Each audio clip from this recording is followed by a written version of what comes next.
샬롬. 네, 제가 이렇게 강단 위에 올라와서 샬롬 하고 인사하면 우리 성도님들 환하게 웃으면서 샬롬 하고 화답하시던 것이 생각납니다. 그 미소가 참 그리운데요. 지금 볼 수는 없지만 각자 삶의 자리에서 그 샬롬의 은혜, 하나님의 평안케 하시는 은혜가 가득하길 소망합니다. 말씀 보도록 하겠습니다. 오늘 함께 나누실 말씀은 에스겔 40장 1절에서 4절입니다. 제가 봉독하겠습니다. 우리가 사로잡힌 지 25째 해, 성이 함락된 후 14째 해, 첫째 달 10째 날에 곧 그날에 여호와의 권능이 내게 임하여 나를 데리고 이스라엘 땅으로 가시되, 하나님의 이상 중에 나를 데리고 이스라엘 땅에 이르러 나를 매우 높은 산 위에 내려놓으시는데, 거기에서 나무로 향하여 성읍 형상 같은 것이 있더라. 나를 데리시고 거기에 이르시니 모양이 놋같이 빛난 사람 하나가 손에 3줄과 측량하는 장대를 가지고 문에 서 있더니, 그 사람이 내게 이르되, 인자야, 내가 내게 보이는 것을 눈으로 보고 귀로 들으며 네 마음으로 생각할지어다. 내가 이것을 내게 보이려고 이리로 데리고 왔나니 너는 본 것을 다 이스라엘 족속에게 전할지어다 하더라. 아멘. 오늘 우리는 에스겔 40장 1절에서 4절까지의 말씀을 읽었습니다. 이 말씀은 40장에서 48장까지 이어지는 성전이 회복되는 환상의 처음 시작입니다. 이 시작 부분, 우리 도입부를 읽었는데 어떤 내용입니까? 이스라엘 백성이 이미 포로로 잡혀간 지 25년이나 됐습니다. 그리고 예루살렘 성이 함락된 지도 14년이나 됐습니다. 여러분 아시는 바와 같이 유대인들은 성전을 중심으로 신앙생활을 했습니다. 지금은 예루살렘 성전이 있던 그 자리에 이슬람의 황금돔 사원이 있습니다. 그리고 유대인들은 이 성전이 있던 자리, 제일 가까운 벽을 통곡의 벽이라고 부르면서 그곳에서 매일 모여서 뜨겁게 기도하고 있습니다. 지금도 이럴 텐데, 옛날에 그 성전 시대의 이스라엘 백성들의 신앙 어땠겠습니까? 완전히 성전 중심이죠. 그런데 이 예루살렘에서 포로로 붙잡혀서 강제로 이주를 당하고, 또 먼 땅에서 그 눈에 그리던 성전 무너졌다는 소식을 들었습니다. 얼마나 성전을 그리워했고 얼마나 가슴이 아팠겠습니까? 아마 지금 우리가 코로나로 겪고 있는 이 상황은 비교도 되지 않을 큰 아픔이었을 것입니다. 이런 상황 가운데 하나님은 에스겔을 부르십니다. 그리고 그 꿈에 그리던 이스라엘 땅을 보여주십니다. 그리고 그 꿈에 그리던 성전이 회복되는 환상을 보게 하십니다. 그런데 이 성전의 모습이 독특합니다. 매우 높은 산이 있습니다. 그리고 그 산 위에 성전이 아니라 성읍의 형상이 있습니다. 그런데 여러분, 예루살렘에는 사실 높은 산이 없습니다. 예루살렘에 가면 성전이 있던 그곳을 이제 성전산이라고 부르는데, 사실 산이라기보다 얕은 언덕입니다. 그리고 예수님께서 성전을 마주대하여 앉으셨던 감난산도 산이라기보다는 그냥 좀 높은 언덕이에요. 그런데 이 에스겔이 본 환상 가운데는 매우 높은 산이 있다고 합니다. 우리가 여기서 무엇을 알 수 있습니까? 우리가 한 3가지 정도를 알 수 있는데요. 첫 번째로, 이 성전이 진짜로 지어질 성전이 아니라 종말론적인 성전의 모습이라는 것입니다. 실제로 이 성전의 모습은 나중에 지어진 수룹바벨 성전이나 헤롯 대왕이 지은 헤롯 성전과는 여러모로 그 모양의 차이가 있습니다. 오히려 어떤 성전의 모습과 비슷하냐면, 요한계시록에서 나오는 하늘로부터 내려오는 새 예루살렘과 비슷합니다.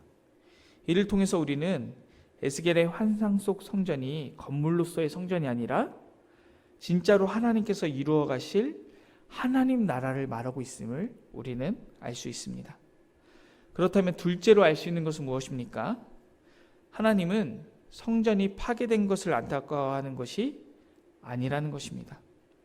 우리가 그동안 에스겔 그리고 다른 선지서들을 묵상하면서 살펴보았듯이 성전을 파괴한 것은 바벨론 족속일 뿐 아니라 바벨론 족속을 도구로 사용하신 하나님이 하신 일입니다. 하나님께서 왜 성전을 파괴하셨을까요? 우리가 8장에서 이미 살펴보았듯이 오직 하나님만 섬겨야 할 이 성전에서 하나님을 등지고 태양을 숭배하고 수많은 우상을 가증스럽게 섬겼기 때문입니다. 오늘 본문 후에 에스겔은 환상을 통해서 성전 구석구석을 살펴보게 됩니다. 그런데 첫 번째로 살펴보는 것이 어디냐면 바로 동쪽 문입니다. 왜 동쪽 문부터 살피게 되었을까요?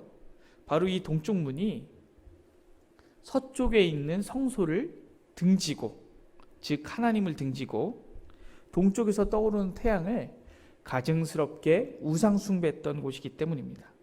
그래서 하나님께서 이곳부터 회복시키시고 이 회복된 모습을 에스겔에게 보여주시는 것입니다.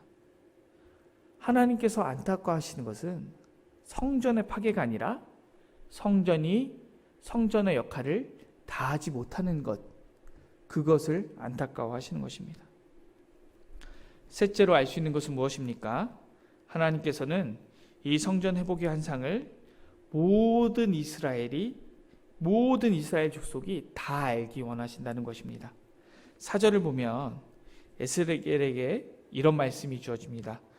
너는 본 것을 다 이스라엘 족속에게 전할지어다. 하나님은 온 이스라엘이 진짜 성전이 무엇인지, 그리고 진짜 하나님 나라가 무엇인지 알게 하시길 원하십니다. 그리고 그것을 꿈꾸고 이뤄가기를 원하십니다. 오늘 본문을 통하여 알 수 있었던 이 세 가지 한번 우리 삶에 적용해 보길 원합니다. 첫째는 에스겔에 나오는 이 환상 속 성전이 건물로서의 성전이 아니라 하나님께서 이루기를 원하시는 하나님 나라다. 둘째로 하나님이 안타까워하시는 것은 성전의 파괴가 아니라 성전의 역할을 다하지 못하는 것이다. 우리에게 적용하면 무엇입니까? 교회가 어려워지는 것을 하나님께서 슬퍼하시는 것이 아니라 교회가 교회의 역할을 다하지 못하는 것을 슬퍼하신다는 것입니다. 세 번째로 하나님께서 이상을 통하여 보여주신 이 성전, 이것을 온 이스라엘이 알기 원하십니다. 우리에게 적용하면 하나님께서 진짜 원하시는 하나님 나라, 하나님께서 이루어 가실 그 하나님 나라가 무엇인지 온 성도들이 다 알기를 원하신다는 것입니다. 요즘 우리는 한국교회가 이전에 비해 많이 약해진 모습을 봅니다. 교세도 많이 줄었고요. 비난도 많이 받고 있습니다. 또 신뢰도 받지 못하고 있고요. 많은 교회가 문을 닫고 있습니다. 얼마나 가슴이 아픕니까? 속이 많이 상합니다. 그런데 하나님께서는 교세가 줄거나 비난을 받거나 신뢰받지 못하거나 지역교회가 문을 닫는 것보다 훨씬 더 가슴 아파하시는 것이 있습니다. 바로 성전이 성전답지 못했던 것처럼 교회가 교회답지 못한 것, 그것을 하나님께서는 가슴 아파하십니다. 교회가 진짜로 해야 될 사명을 뒤로하고 하지 말아야 할 일들을 하는 것, 그것을 하나님께서 훨씬 가슴 아파하십니다. 그런데 하나님께서는 지금도 말씀을 통하여 하나님께서 이뤄가실 하나님 나라, 그리고 교회의 참모습에 대해서 우리에게 끊임없이 알려주시고 우리가 그 말씀대로 살기를 간절히 소망하고 계십니다. 여러분, 우리가 지금 한국교회가 약해진 것만을 슬퍼한다면 어쩌면 우리는 하나님의 마음을 잘 알지 못하는 것일 수 있습니다. 하나님께서는 오히려 한국교회가 강성했을 때, 그때 이 교회가 교회답지 못한 일을 행한 것, 그것을 아마 훨씬 슬퍼하셨을 것입니다. 그렇다면 우리도 한국교회가 약해진 것보다 우리 한국교회가 약하지 않았을 때 교회답지 못한 행동을 한 것, 그것을 더 슬퍼하고 그것을 회개하는 것이 진짜 하나님의 마음을 아는 것이 아닐까, 그렇게 생각합니다. 그리고 하나님께서 이루어가길 원하시는 하나님의 나라, 우리 말씀을 통해서 바라보고 그 나라를 이루기 위해서 다시 한번 기도로, 섬김으로 나아가는 것이 우리가 가져야 할 자세가 아닌가 생각합니다. 이 시간 기도하겠습니다.